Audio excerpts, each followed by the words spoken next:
17 mars 2020, le confinement est décrété en Finistère, conséquence du grand virus planétaire. J'ai aménagé au bout du monde il y a 1 an pour écrire. Ce printemps, si singulier, est l'occasion de me souvenir. Né sous le signe du confinement il y a 53 ans, j'ai rassemblé 60 anecdotes confinées, tantôt romantiques, tantôt volcaniques, aventureuses et malicieuses. Un podcast inédit. Balade confinée. Bonne écoute.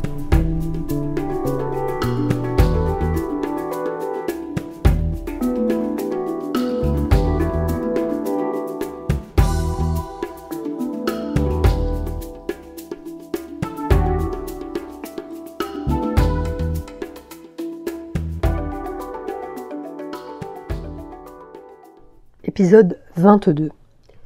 Confiné à la Poste. J'ai fait le job, accompagner le dépôt de bilan de SumPost et de ses filiales. Le groupe La Poste internalise l'activité des centres de tri qui vont devenir d'ici quelques années des entités industrielles ultra-modernes, équipées de machines sophistiquées. L'ingénierie logistique, la maintenance et le bureau d'études, ainsi que le call center, en d'autres termes les activités maîtresses de feu SumPost, deviennent celles non moins stratégiques de la direction du courrier, c'est-à-dire l'acheminement des lettres et colis. L'activité de conseil postal intègre la direction internationale au siège. La SS2I, quant à elle, est absorbée par Atos. Restent les équipes des services fonctionnels de la holding dont je fais partie. Qualité, ressources humaines, comptabilité, communication. Daniel D a été remplacé à la direction générale par René O, engoncé mais sympathique, et plus humain qu'il ne le laisse paraître. On le surnomme le nettoyeur, avant même de le connaître et de vérifier s'il ressemble ou non à Jean Reno. Je deviens en quelque sorte sa Frenchie, même si nos noms ne figurent pas au casting d'un western. Il m'accorde une confiance absolue, relation respectueuse. Être dire comme dans ce contexte n'est pas confortable. Pour la première fois, je me retrouve confrontée à l'accompagnement d'un plan social, de licenciements, de mobilités internes et de départ en retraite volontaire. Avec Véronique G en charge des ressources humaines, nous mettons en œuvre un dispositif pragmatique qui mise tous sur la vérité. Nous ne cachons rien, chacun des collaborateurs est reçu pour définir les contours de son futur. Nous avons suffisamment anticipé pour que tous puissent se projeter, réfléchir, donner un sens au reste de leur vie professionnelle et personnelle. Tout le monde a su rebondir, vraiment tout le monde. En retraite, bénéficiant d'un licenciement économique avantageux, au siège. Certains ont émis le souhait de devenir salariés de clients ou de fournisseurs. Cela a pu se négocier la plupart du temps.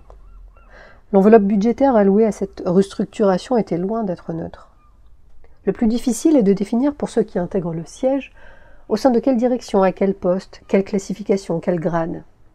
Si le salaire ne constitue pas un sujet dans le cadre de cette transition, il en est autrement des perspectives, parce que les barèmes et grilles d'évolution entre la filiale et la Poste diffèrent. La Poste est une entreprise jacobine, résolument verticale. On s'y repère moins grâce aux compétences qu'aux classifications et aux grades, qui correspondent au niveau d'études et à la fourchette de salaire induit. Pour ma part, un poste est vacant à la DRGP, la direction du réseau grand public auprès du directeur de l'époque, Philippe V, jacobin parmi les jacobins. J'ignore ce que cela signifie concrètement, jacobin. Je ne vais pas être déçu. Philippe V me reçoit pour la forme dans un bureau gigantesque avec vue sur la Seine. Le siège du groupe se situe alors en face de la tour TF1 sur les quais de Seine. Mon amie Stéphanie L, cours de latin au lycée, nos vacances à Cannes, travaille à la régie TF1. Nous nous retrouvons souvent à déjeuner sur l'esplanade du Point du Jour au milieu des journalistes et des stars de la télévision. Je l'accompagne souvent au prime de la Starac, où je retrouve avec joie Jean-Jacques Amzelem, dans les studios de la Plaine Saint-Denis. Tout se recoupe toujours, n'est-ce pas? On se quitte côté cour pour se revoir côté jardin. Pour en revenir à Philippe V, il travaille sur fond d'opéra. Il me reçoit, l'air à moitié endormi dans son fauteuil ministériel en cuir. Il se passe des siècles avant qu'il ouvre la bouche. « Vous aimez l'opéra ?»« Oui. » C'est toujours pareil. On s'aime, on se quitte, on se trahit, on se trompe, on se jalouse, on se venge, on se tue, on meurt. Le voilà qui monte le son au max. « Ah, c'est là !» Elle va agonir. C'est beau. Écoutez. En une fraction de seconde, j'entends le dernier souffle de Mélisande. Quand Philippe V me dit « Aujourd'hui, nous sommes le 2 décembre. »« Oui. »« Le jour du sacre. »« Oui. » Je vais pour rajouter « oui, et donc, le sacre de qui, de quoi ?» Je sens qu'il est préférable que je m'abstienne. Au fil des mois, je découvrirai la passion que cet homme voue à Napoléon, aux tragédiennes et aux furiosi, et à son boulot. Un type brillant et visionnaire, mais fermé et misogyne, comme le duc de Mantoue. Je vais occuper la fonction de DIRCOM pour la DRGP. Cette direction est en pleine restructuration. On n'emploie pas encore de termes brutaux en nuances, restructuration plutôt que réorganisation. Sa secrétaire générale rencontre un problème avec moi. Mon salaire ne correspond pas à la classification du poste.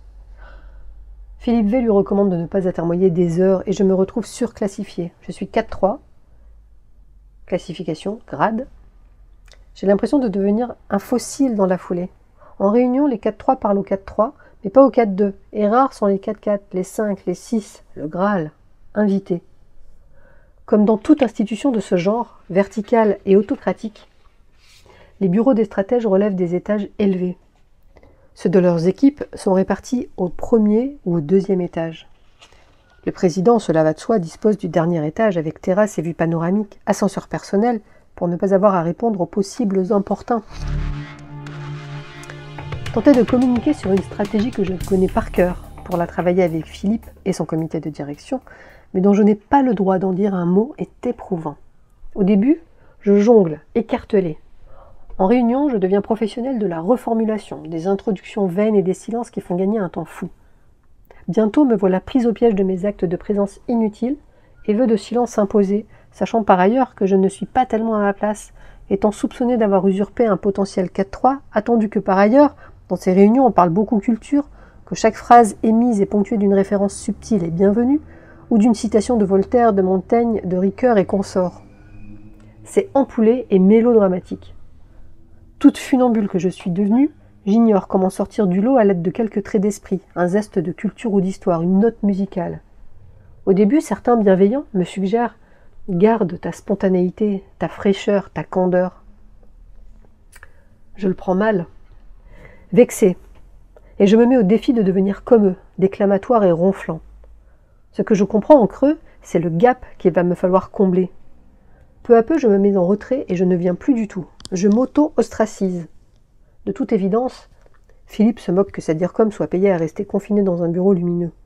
Il ne s'agit pas à proprement parler d'un placard doré. Je ne suis pas dans les heures souterraines que décrit Delphine de Vigan, mais je m'en approche.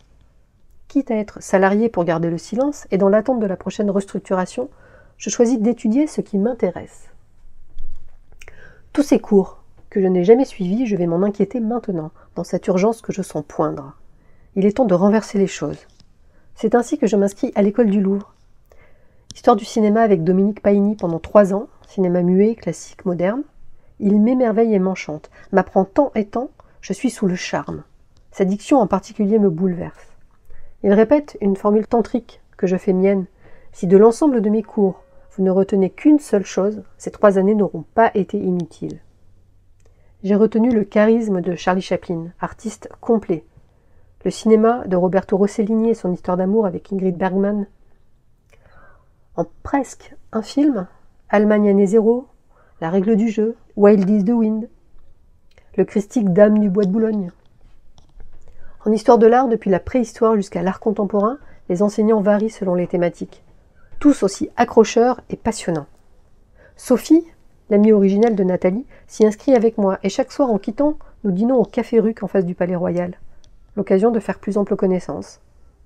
S'éveiller rend curieux, une curiosité inépuisable, comme une soif inextinguible. J'ai envie de me documenter, lire, découvrir, compléter, prolonger, analyser, et je commence à passer la plupart de mon temps dans les librairies, en particulier l'immense Virgin du Carrousel du Louvre, les bibliothèques et les médiathèques. C'est une révélation. L'histoire de l'art, c'est tous les lundis soirs. Je quitte le bureau au beau milieu de l'après-midi. Le cinéma, c'est tous les jeudis après-midi, et je quitte la poste vers 11h pour aller déjeuner au Louvre avant que l'amphithéâtre ouvre ses portes. J'écris et lis de plus en plus. Je m'inscris aux ateliers d'écriture de Roland Cosse au sein de la Fondation La Poste. Tous les mardis, je m'absente du bureau les après-midi. De toute façon, les réunions sont programmées le matin. Jamais je ne manquerai quoi que ce soit d'important l'après-midi. Roland Cosse me fait découvrir Marguerite Duras, que j'aime autant lyrique, un barrage contre le Pacifique, qu'économe, la douleur. Parmi les gens que je rencontre, beaucoup d'auteurs scénaristes considèrent que mon travail est d'abord visuel. Alors je m'inscris à Séquence 7, le syndicat des scénaristes émergents, dont les locaux sont situés à l'hôtel de Massa, résidence de la Société des gens de lettres, dont je deviens aussi adhérente. Le premier de mes écrits qui retient l'attention est un scénario, Gilda, une histoire d'amour méditatif qui se situe en partie plage du Tressir dans le Finistère nord de mon enfance, mettant en scène cet effet inspirant, si typé, qui fait chavirer mon cœur chaque été. Gilda n'aboutira à rien de concret en termes de production. J'ai mal identifié l'enjeu, s'il en existe un. Il contribuera néanmoins à l'essentiel. Mon identité créatrice est fondée, elle prend racine dans la commune de mon enfance estivale. Comme le Val-André devient le nom de Charlotte, qui restera dans nos mémoires longtemps pour ses combats et ses vérités. Le monde irait tellement mieux si seule la vérité comptait. Je me fais remarquer parmi les écrivains dans le milieu de l'industrie littéraire, sans avoir encore transformé l'essai. J'écris des nouvelles, des débuts de romans que j'adresse à des concours. L'une d'elles est primée à Issy-les-Moulineaux, une autre arrive entre les mains d'un jury présidé par Tatiana de Ronet. C'est à cette occasion que je rencontre Bernard Le Hambre, auteur et membre du jury, connu surtout pour avoir rendu visible Bécassine. Il propose de devenir mon mentor littéraire. Grâce à lui, j'apprends à construire un roman et structurer une histoire, puisque, juge-t-il, je sais écrire. Même si j'affiche les défauts des débutants, exaltés, trop de références, trop de redondances, d'adjectifs et d'adverbes, je justifie trop, je ne fais pas assez confiance au lecteur. Je passe de moins en moins de temps à mon bureau, assez pour faire illusion, assez peu pour me faire oublier. J'entends bien prendre ma revanche au cœur de cette gloutonne organisation, trouver ma place malgré les baronnies. En attendant, j'écris, boulimique et assoiffé de livres et de plumes.